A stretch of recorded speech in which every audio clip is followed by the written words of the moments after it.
Olá, estamos de volta com as perguntas de Mike.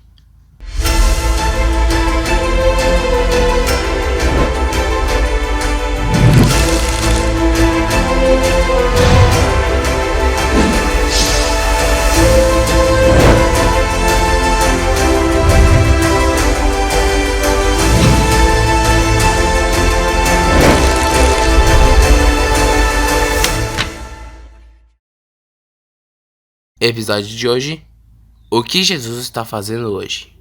A família de Mike ainda está de férias. A passarem pela ponte, Mike pergunta: Mamãe, os estudiosos, vou chamá-los de adventistas, já que aguardavam Jesus voltar, eles agora entendiam que a purificação no santuário e a segunda vinda de Jesus à Terra não eram o mesmo evento. E o que aconteceu? A senhora também me disse que eu iria saber o que Jesus está fazendo agora. Sim, adventista pode significar qualquer pessoa que esteja ansiosamente esperando Jesus voltar. A palavra advento significa vinda. Que memória boa sua, hein? Bom, o primeiro advento de Jesus foi quando ele veio à Terra, como bebê em Belém. E por isso nos referimos à sua próxima vinda como o segundo advento. Assim, qualquer um que acredite na breve volta de Jesus é adventista. E ele pode estar fazendo parte de qualquer igreja, é isso? Correto. Tudo bem. Mas o que você estava dizendo? Ok. Eles realmente compreenderam que há um santuário no céu. Mas, para entender o grande desapontamento e o que aconteceu, os adventistas precisavam descobrir o que estava acontecendo no santuário e o que Jesus fazia lá. Vamos ouvir uma história que Jesus contou quando esteve aqui na Terra. É a história das roupas nupciais. Você lembra dessa história? Ela se encontra em Mateus 22, de 2 a 14. Vamos ouvir? O reino do céu é como um rei que se preparou para uma festa de casamento para seu filho. Depois, mandou os empregados chamarem os convidados, mas eles não quiseram vir. Então mandou outros empregados com o seguinte recado: digam aos convidados que tudo está preparado para a festa. Já matei os bezerros e os bois gordos, e tudo está pronto. Que venham à festa. Mas os convidados não se importaram com o convite e foram tratar dos seus negócios. Um foi para sua fazenda, outro para seu armazém. Outros agarraram os empregados, bateram neles e os mataram. O rei ficou com tanta raiva que mandou matar aqueles assassinos e queimar a cidade deles. Depois chamou seus empregados e disse: a minha festa de casamento está pronta, mas os convidados não a mereciam. Agora vão pelas ruas e convidem todas as pessoas que vocês encontrarem. Então os empregados saíram pelas ruas e reuniram todos os que puderam encontrar, tanto bons como maus. E o salão de festas ficou cheio de gente.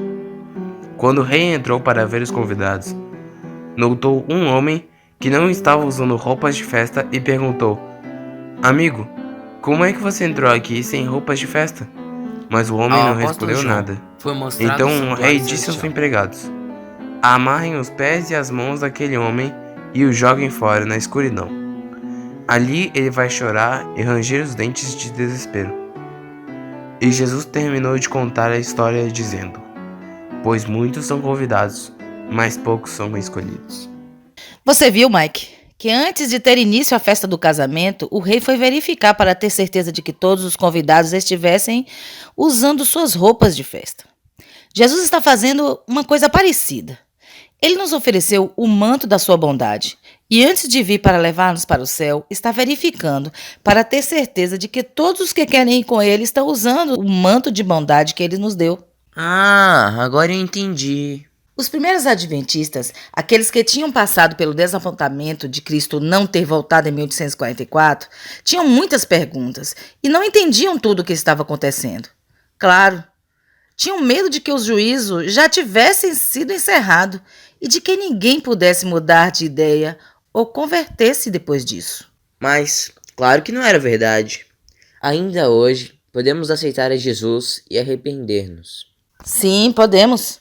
O juízo ainda não terminou e não terminará enquanto Jesus não tiver concluído a obra de expiação lá no lugar santíssimo. Nos tempos bíblicos, quando o sumo sacerdote estava no lugar santíssimo no dia da expiação, todo o povo de Israel se reunia, orava, examinava o seu coração diante de Deus para ter certeza de que não estava ocultando nenhum pecado. Todos pediam que ele lhes perdoasse qualquer coisa que tivessem feito de errado, a fim de poderem apresentar-se diante dele puros e limpos. O apóstolo Paulo, na carta aos Hebreus, revela muito sobre o santuário.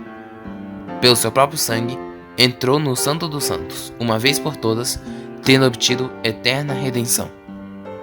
Mas este, porque permanece eternamente, tem um sacerdócio perpétuo. Portanto, pode também salvar perfeitamente os que por ele se chegam a Deus, vivendo sempre para interceder por eles. Porque nos convinha tal sumo sacerdote, santo, inocente, imaculado, separado dos pecadores e feito mais sublime do que os céus. Ora, o essencial das coisas que temos dito é que possuímos tal sumo sacerdote que se assentou à destra do trono da majestade do céu, como ministro do santuário e do verdadeiro tabernáculo que o Senhor erigiu, não o homem. O assunto do santuário foi a chave que desvendou o mistério do desapontamento.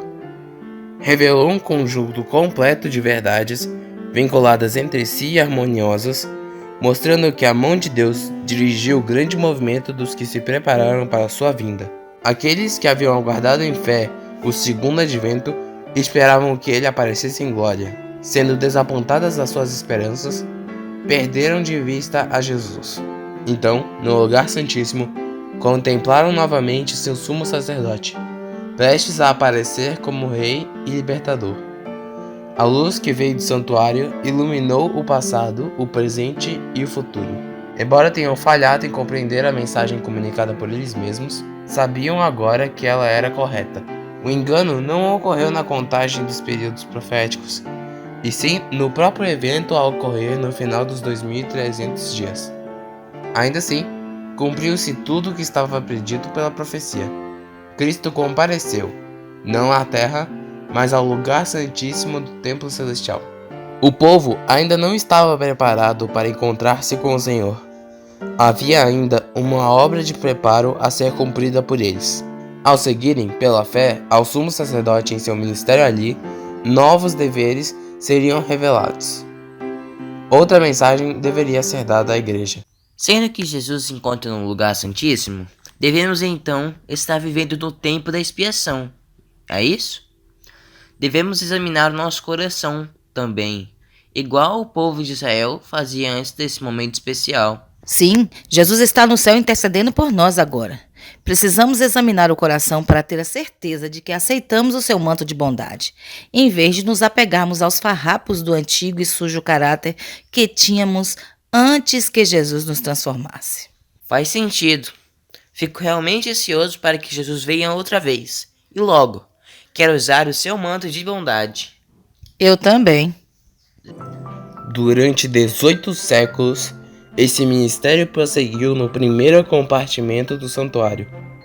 O sangue de Cristo, como Cordeiro, apresentado no lugar santo por Cristo como sacerdote, assegurou perdão e aceitação diante do Pai em favor dos crentes arrependidos, embora seus pecados ainda permanecessem nos livros de registro. Como no serviço típico havia uma expiação no fim do ano, assim há também uma expiação para tirar o pecado do santuário.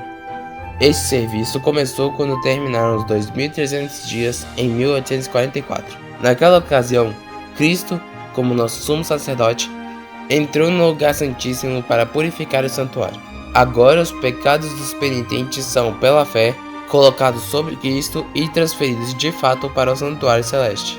E assim como a purificação do santuário terrestre se efetuava mediante a remoção dos pecados pelos quais ele se poluíra, igualmente a purificação real do santuário celeste deve efetuar-se pela remoção ou apagamento dos pecados que ali estão registrados. Antes, porém, que isso se possa realizar, deve haver um exame dos livros de registro a fim de se determinar quem, através do arrependimento e fé em Cristo, tem direito aos benefícios de sua expiação. A purificação do santuário envolve, portanto, uma obra de investigação, um julgamento antes da vinda de Cristo, pois quando ele vier, sua recompensa estará com ele para dar a cada um segundo as suas obras. Os que estudaram a profecia descobriram que Cristo, em vez de vir à Terra ao terminarem em 1844 os 2.300 dias proféticos, entrou no lugar santíssimo do santuário celestial, a fim de levar a cabo a obra final de expiação, preparatória à sua vinda. Quando Cristo, pelo mérito de seu próprio sangue, remover do santuário celestial os pecados do seu povo, ao encerrar-se o seu ministério, colocará os pecados sobre Satanás, que na execução do juízo deverá suportar a pena final. O bode emissário era enviado para uma terra não habitada, não devendo nunca mais retornar à congregação de Israel. Assim será Satanás para sempre banido da presença de Deus e de seu povo, e eliminado da existência na destruição final do pecado e dos pecadores. Os que estiverem vivendo na terra no final de tudo, quando a intercessão de Cristo no santuário cessar, deverão, sem mediador, estar em pé na presença de Deus. Suas vestes devem estar imaculadas, seu caráter purificado do pecado pelo sangue da aspersão. Enquanto o juízo investigativo prosseguir no céu, enquanto os pecados dos crentes arrependidos estão sendo removidos do santuário, deve haver uma obra especial de afastamento do pecado entre o povo de Deus na terra. Quando forem seguidas as mensagens dos 3 anjos, os seguidores de Cristo estarão prontos para o seu aparecimento. Então a igreja que nosso Senhor deve receber para si na sua vinda será a igreja gloriosa, sem mácula, sem ruga, sem coisa semelhante. Todos que hoje sendo examinados são vistos como tendo os trajes nupciais, são aceitos por Deus e considerados dignos de participar de seu reino e assentar-se em seu trono. Esta obra de exame do caráter é o juízo investigativo, a obra final do santuário do céu. Quando tiverem sido examinados e decididos os casos dos que em todos os séculos professaram ser seguidores de Cristo, encerrar-se-á o tempo de graça, fechando-se a porta da misericórdia. Hoje, Cristo ainda suplica com seu sangue perante o Pai, em favor dos pecadores. Oferece o perdão dos pecados mediante a intercessão no lugar santíssimo. Essas coisas diz o santo, o verdadeiro, aquele que tem a chave de Davi, que abre e ninguém fechará, e que fecha e ninguém abrirá. Eis que tenho posto diante de ti uma porta aberta, a qual ninguém pode fechar. Os que pela fé seguem a Jesus na grande obra da expiação, recebem os benefícios de sua mediação, ao passo que os que rejeitam a luz não são beneficiados. Quando Jesus, depois da ascensão, entrou no santuário celestial a fim de derramar sobre os discípulos as bênçãos da sua mediação, alguns judeus foram deixados em completas trevas, continuando com os sacrifícios e ofertas de que nada mais valiam. Cristo ainda intercede em favor do homem, e luz será concedida aos que a buscam. Mas, mãe, quando será tudo encerrado e Jesus vai voltar? Não sabemos. Estudando a Bíblia, descobrimos que Cristo morreu aqui como cordeiro, foi ao céu como sacerdote, entrou no lugar santo do santuário oferecendo seu próprio sangue e que em 1844 entrou no Santíssimo para fazer a expiação pelos nossos pecados. E quando esse juízo investigatório terminar, ele vai voltar para buscar os que escolheram segui-lo e colocar sua vida nas mãos dele. Mas esse dia ninguém sabe. Então, quer dizer que temos que esperá-lo a cada dia, para não sermos pegos de surpresa. Sei que ele está perto de voltar, pois as coisas que estão acontecendo nesse mundo, na época em que vivemos, estão nos dizendo isso. Todos conseguem ver. Espero que seja rápido. É a coisa que eu mais quero. Já sei como terminou a profecia. Agora, só falta a senhora me falar sobre a mensagem do terceiro anjo. Qual era e o que queria dizer para nós hoje? Estou ansioso. Ah, Mike, agora não dá para continuarmos conversando. Mais tarde falaremos sobre isso, ok? Segura a ansiedade aí, tudo tem seu tempo. Mike vai ter que aguardar mais um pouquinho. A família está se preparando para curtir a tarde de sábado andando na praia. No próximo episódio, a imutável lei de Deus. Até lá!